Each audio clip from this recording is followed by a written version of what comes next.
Hello बच्चों, कैसे हैं आप। बच्चों, आज हम पढ़ेंगे क्लास 9th सामाजिक अध्ययन के अंतर्गत अर्थशास्त्र विषय का पहला अध्याय पालम गांव की कहानी। हम आपको बताएंगे बच्चों इस पाठ से संबंधित प्रश्नों के उत्तर। तो चलिए शुरू करते हैं। सबसे पहला प्रश्न है यहाँ पर आपका, भारत की जनगणना के दौरान 10 वर्ष में एक बार प्रत्येक गांव का सर्वेक्षण किया जाता है। पालमपुर से संबंधित सूचनाओं के आधार पर निम्न तालिका को भरिए। और यहाँ पर आप देख सकते हैं, क है आपके लिए अवस्थित क्षेत्र, ख है गांव का कुल क्षेत्र और ग है भूमि का उपयोग हेक्टेयर में। देख रहे हैं ना आप यहाँ पर।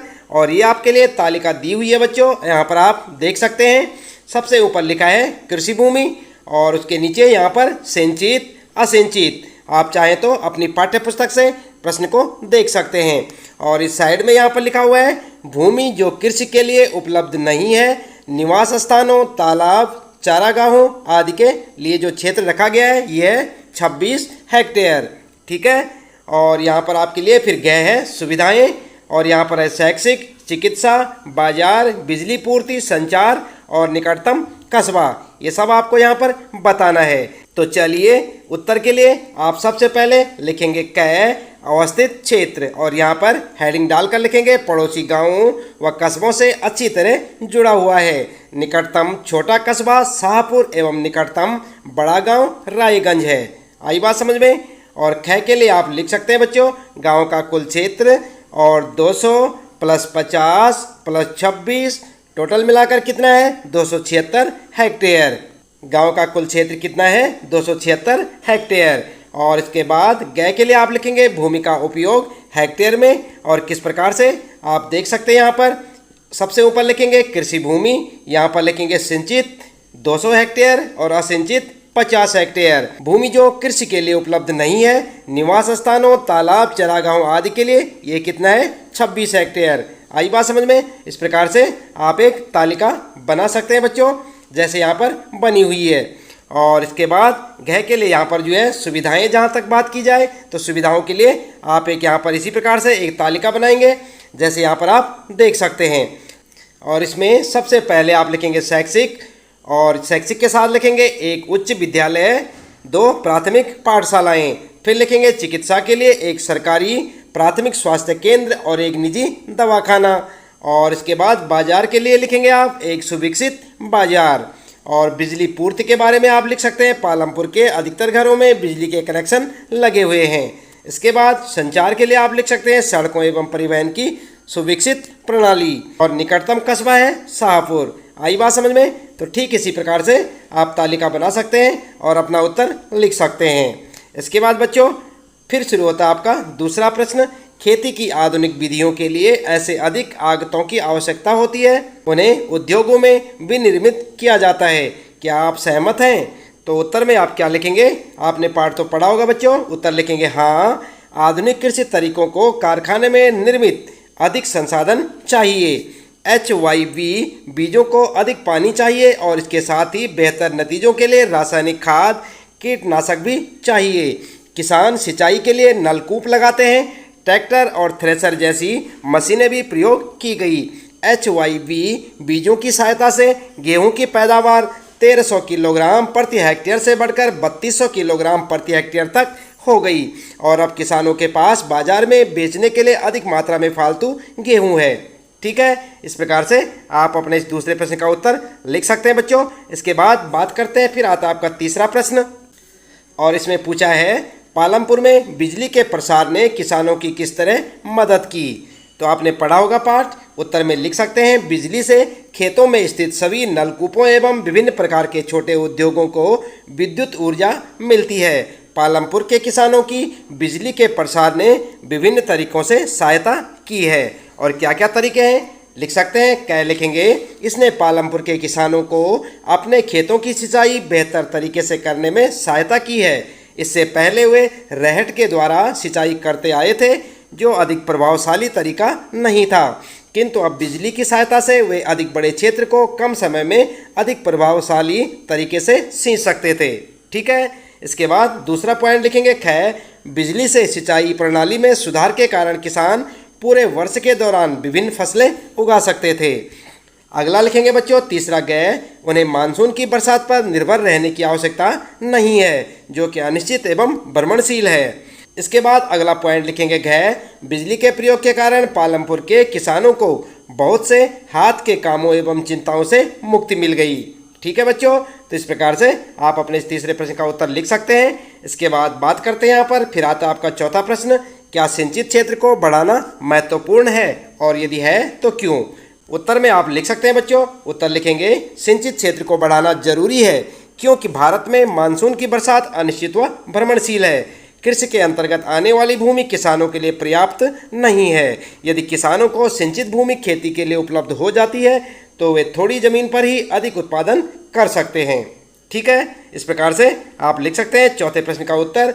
फिर बात करते हैं पांचवा प्रश्न है, पालमपुर के 450 परिवारों में भूमि के वितरण की एक सारणी बनाइए। तो यहाँ पर बात की गई है पालमपुर के 450 परिवारों की और इनकी किस प्रकार से आप एक सारणी बना सकते हैं। आइए उत्तर में आप ठीक इस प्रकार से एक टेबल बना लें बच्चों और एक साइड में यहाँ पर लिख दें भूमिहीन परिवार और भूमिहीन परिवार के साथ यहाँ पर लिखेंगे 150 दलित। ठीक है, और इसके बाद फिर लिखेंगे 2 हेक्टेयर से कम भूमि वाले परिवार। उसके बाद नीचे लिखेंगे 2 हेक्टेयर से अधिक भूमि वाले परिवार और 10 हेक्टेयर से अधिक भूमि वाले परिवार। इस तरफ लिखेंगे 180 परिवार, यहाँ पर लिखेंगे 95 यानी कि 95 परिवार, यहाँ पर 25 परिवार और यहाँ पर 450 परिवार और आपका आंसर हो जाएगा। आप देख रहे हैं यहाँ पर।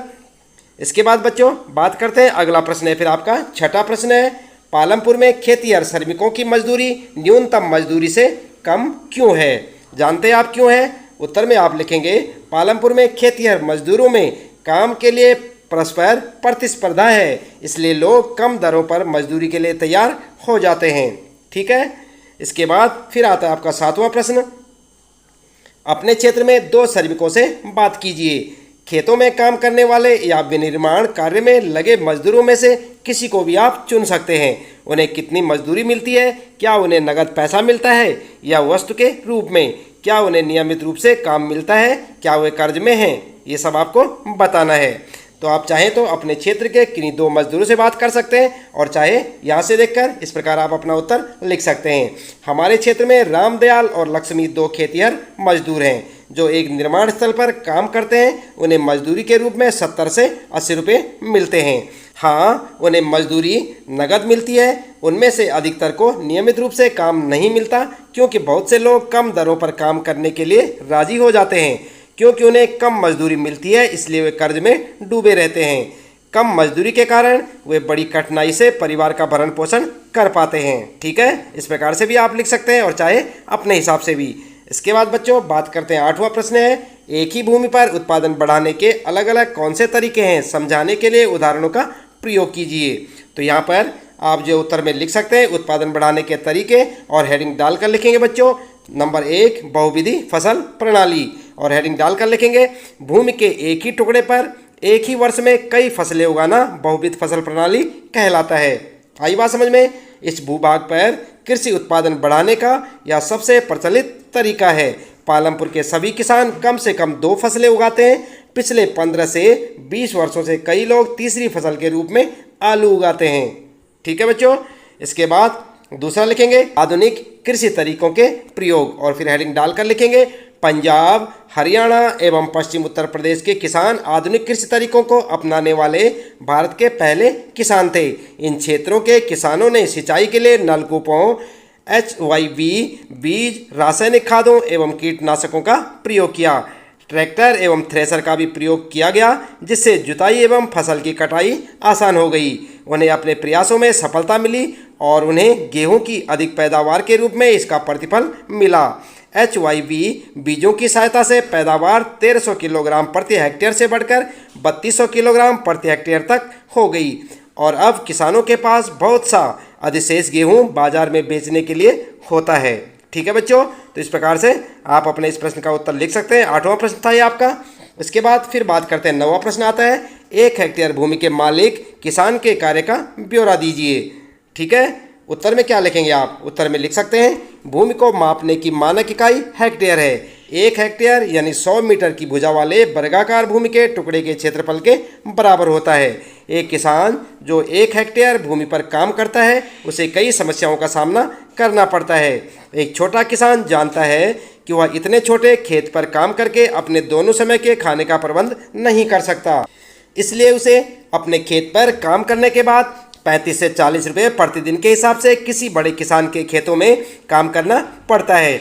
यदि वह अपने ही खेत पर खेती करना शुरू करता है तो न उसके पास इसके लिए जरूरी साधन है, न बीज, न खाद, न कीटनाशक खरीदने के पैसे। एक बहुत छोटा किसान होने के कारण उसके पास कोई उपस्कर एवं कार्यशील पूंजी नहीं है। इन सब चीज़ों का प्रबंध करने के लिए उसे या तो किसी बड़े किसान से या फिर किसी व्यापारी अथवा साहूकार से ऊंची ब्याज दरों पर धन उधार लेना पड़ता है।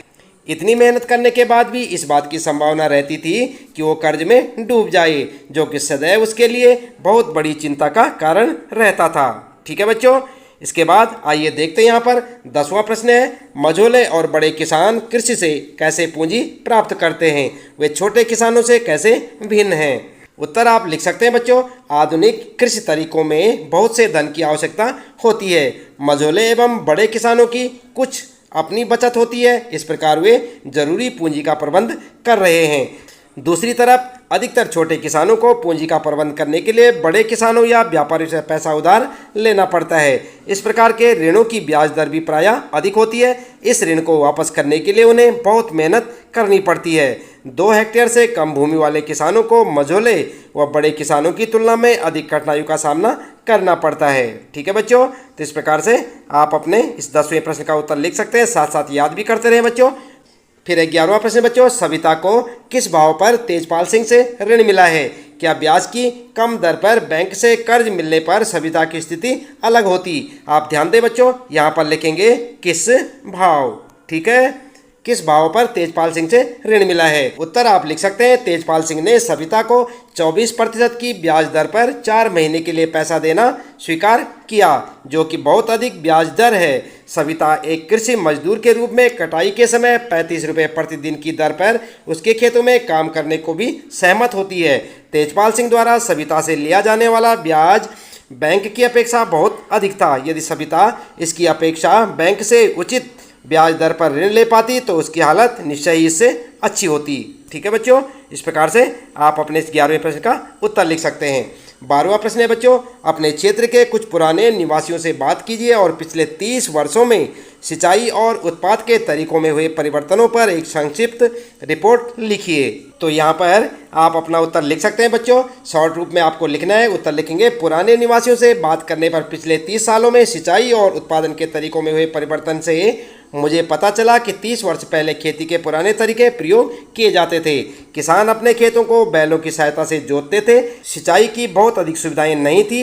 ये मानसून की बरसातों पर निर्भर रहते थे, जो कि बहुत अनियमित होती थी। रहट को उस समय कुओं से पानी निकालने के लिए प्रयोग किया जाता था, किंतु तकनीक में प्रगति के साथ किसानों ने सिंचाई के लिए नलकूप लगवा लिए हैं और HYB बीजों, रासायनिक उर्वरकों एवं कीटनाशकों की सहायता से खेती करने लगे हैं। यहाँ तक कि खेतों में ट्रैक्टर एवं मशीनों का प्रयोग किया जाता है, जिसने जुताई एवं फसल कटाई को तेज कर दिया है। ठीक है, तो इस प्रकार से आप अपने इस प्रश्न का उत्तर लिखेंगे बच्चों, याद भी करते रहे साथ साथ। इसके बाद फिर आता आपका 13वां प्रश्न। यहाँ पर आपके क्षेत्र में कौन से गैर कृषि उत्पादन कार्य हो रहे हैं, इनकी एक संक्षिप्त सूची बनाइए। उत्तर में आप लिख सकते हैं बच्चों, डेयरी, विनिर्माण, दुकानदारी, परिवहन, मुर्गी पालन, दर्जी, बढ़ई आदि गैर कृषि उत्पादन कार्य हमारे क्षेत्र में किए जाते हैं। फिर आता है आपका 14वां प्रश्न, गाँव में और अधिक कृषि कार्य प्रारंभ करने के लिए क्या किया जा सकता है। उत्तर में आप लिख सकते हैं, हमारे गांव में लगभग 75% लोग कृषि पर निर्भर हैं, जिनमें किसान और खेतिहर मजदूर दोनों शामिल हैं, किंतु उनकी आर्थिक दशा शोचनीय है। उनकी जनसंख्या दिन पर दिन बढ़ती जा रही है, जबकि भूमि स्थिर है और कृषि क्रियाओं में और अधिक मजदूरों को काम मिल पाने की संभावना बहुत कम है। इसलिए गैर कृषि कार्यों में वृद्धि करना बहुत जरूरी हो गया है, ताकि कुछ खेतिहर मजदूरों को उनमें काम मिल सके, जैसे कि डेयरी विनिर्माण, दुकानदारी, परिवहन, मुर्गी पालन, दर्जी, शैक्षिक कार्य आदि गैर कृषि क्रियाएं। यहाँ तक कि किसान भी इस प्रकार के कामों में शामिल हो सकते हैं, जब उनके पास खेतों में कुछ अधिक काम नहीं होता हो और वे बेरोजगार हों या उनकी आर्थिक स्थिति में सुधार करने में सहायक सिद्ध होगा। ठीक है बच्चों, तो इस प्रकार से आप अपने इस प्रश्न का उत्तर लिख सकते हैं। इसके साथ ही इस पाठ से संबंधित प्रश्नों के उत्तर यहाँ पर समाप्त होते हैं। उम्मीद है कि आपको अच्छे से समझ आए होंगे। आप इन्हें अच्छे से अपनी नोटबुक में नोट करें और अच्छे से याद करें और इसी प्रकार लगातार जुड़े रहें हमारे साथ। यदि आप चैनल में पहली बार आए हैं तो चैनल को सब्सक्राइब अवश्य कर दें, बेल आइकन भी दबा दें बच्चों, ताकि आपको आने वाली प्रत्येक पाठ की वीडियो की नोटिफिकेशन मिलती रहे। मिलते हैं फिर अगली वीडियो में नए पाठ के कुछ नए प्रश्न उत्तरों के साथ।